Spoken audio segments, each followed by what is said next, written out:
le message au Niger et à la CEDEAO.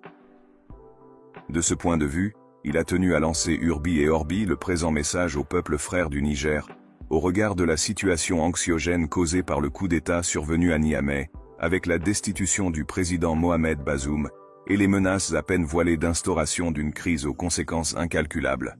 En marquant sa surprise pour ce coup d'État d'autant moins compréhensible que ce grand voisin du Sahel avait réussi une transition démocratique salutaire ponctuée par l'élégance du départ du pouvoir suprême d'un président ayant réussi à se dépêtrer de la tentation piège du troisième mandat, suivi de l'élection d'un nouveau président au terme d'une compétition sincère et pacifique, Ousmane Sonko tient à rappeler avec fermeté sa position de principe devant toute rupture de l'ordre constitutionnel. Il condamne énergiquement ce procédé qui a malheureusement droit de cité dans nos pays, ce quelles qu'en soient les motivations. Néanmoins, il en appelle à un règlement pacifique de la situation ainsi créée au Niger. À ce titre, il dit nourrir l'espoir que la CEDEAO saura tirer profit de la sagesse des acteurs nigériens pour exclure tout recours à la violence et à la force aveugle. En s'inspirant largement du génie déployé dans ce pays, exténué par les attaques djihadistes et les multiples agressions de bandes armées et financées par des officines bien connues et parfaitement identifiées, pour mettre sur pied un régime constitutionnel aux bases pérennes,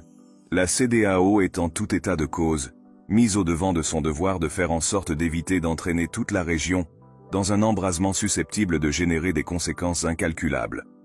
Les autorités nigériennes se sont gardées de toute violence, et jusque dans le déroulement de cette prise de pouvoir par les militaires de la garde présidentielle, rejoint plus tard par l'état-major, aucun coup de feu n'a été tiré, aucune victime n'a été notée. Le président destitué, ne se plaignant en outre d'aucun sévice ou acte attentatoire à sa dignité.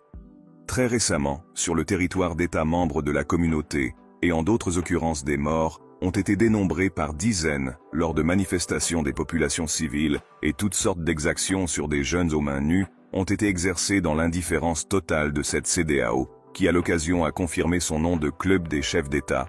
prompte à saluer la répression sanglante des populations brimées par les forces de défense, qualifiées alors de garantes de la démocratie, et à condamner les mêmes forces comme des assassins de la démocratie quand elles choisissent la défense de ces mêmes populations et mettent fin aux dictatures qui les oppriment.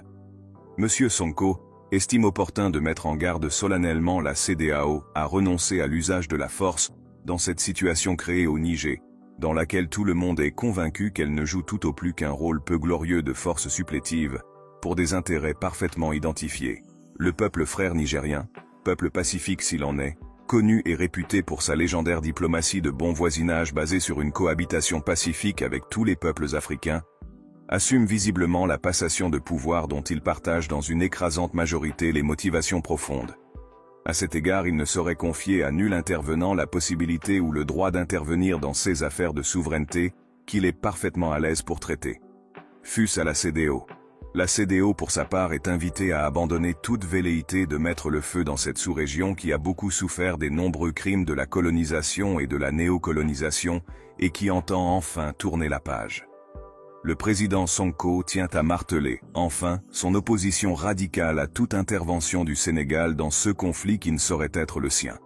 D'après lui, le peuple laborieux du Niger n'a jamais eu de problème avec le peuple frère du Sénégal. Il met solennellement en garde le président Macky Sall et son gouvernement sur les risques auxquels toute intervention dans ce conflit de troupes sénégalaises au nom et pour le compte de notre peuple, et sans l'aval de ceux derniers, serait susceptible de nous exposer dans l'avenir.